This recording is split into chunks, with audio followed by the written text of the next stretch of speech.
You have ever been in the middle of a conversation in English and felt that frustrating half-second delay, that moment where you know what you want to say in your native language but you cannot find the English words fast enough? Then this video was made specifically for you. The people who think in English without translating did not get there by accident, and they did not get there because they were born with a special gift.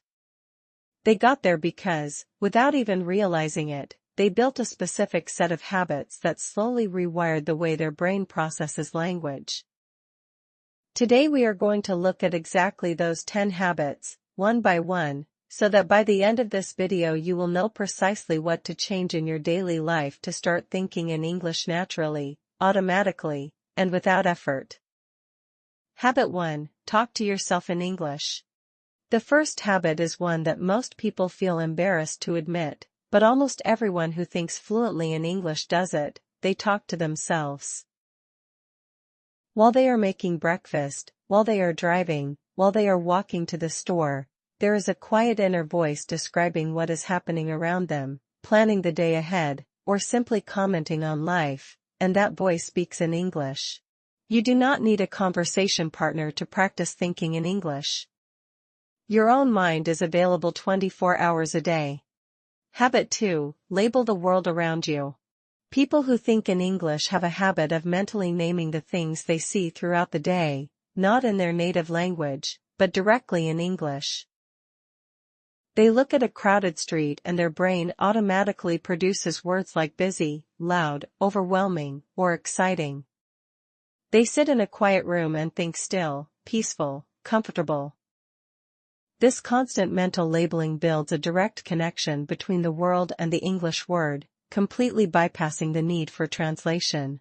Habit 3. Consume English content every single day. This habit is not about studying, it is about exposure.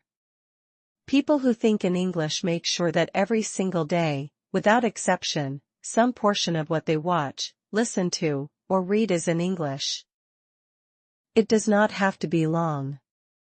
Even 20 minutes of a podcast, a YouTube video, or a short article is enough to keep your brain immersed in the rhythm and flow of the language. Consistency matters far more than intensity. 20 minutes every day will always produce better results than 3 hours once a week. Habit 4. Think in English when you're bored.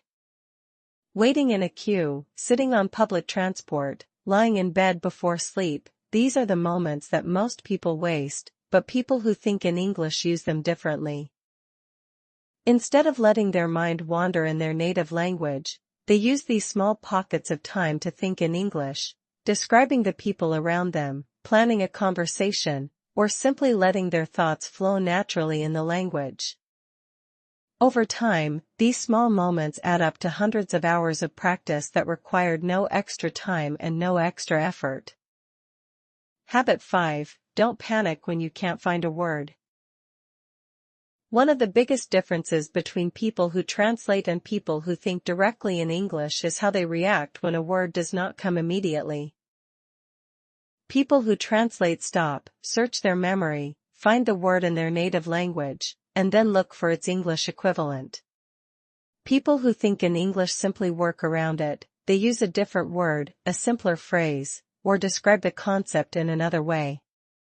This habit of moving forward instead of stopping is what keeps the English thought alive and uninterrupted. Habit 6. Replay your day in English. At the end of the day, before they fall asleep, people with this habit do something very simple. They replay what happened during the day, but they do it in English. They think about the conversation they had at work, the thing that made them laugh, the problem they had to solve, and they find the English words for all of it. This nightly habit sends a powerful signal to the brain that English is not just a school subject, it is a real language connected to real experiences and real emotions. Habit 7. Think in English when you feel strong emotions. Language becomes automatic when it is connected to emotion, and people who think in English have learned, sometimes without realizing it, to experience their emotions in English. When something exciting happens, their first thought is not in their native language. When they are frustrated, when they are happy, when they are nervous, the English words come first. If you want to accelerate this process, start by identifying your 5 most common emotions and finding the English words that describe them most accurately. Habit 8. Write small things in English. People who think in English do not only practice speaking, they also write small, everyday things in English. A to-do list, a reminder on their phone, a note about something they need to buy. These tiny written moments reinforce the same neural pathways that speaking and listening build, and they force the brain to produce English actively rather than just receive it passively. You do not need to write an essay. 3 sentences in English before bed is enough to make a real difference over time. Habit 9. Be comfortable with imperfection. People who think in English are not people who never make mistakes, they are people who have made peace with the fact that mistakes are a completely normal and necessary part of the process. They do not stop a thought in the middle because a grammar rule does not feel right.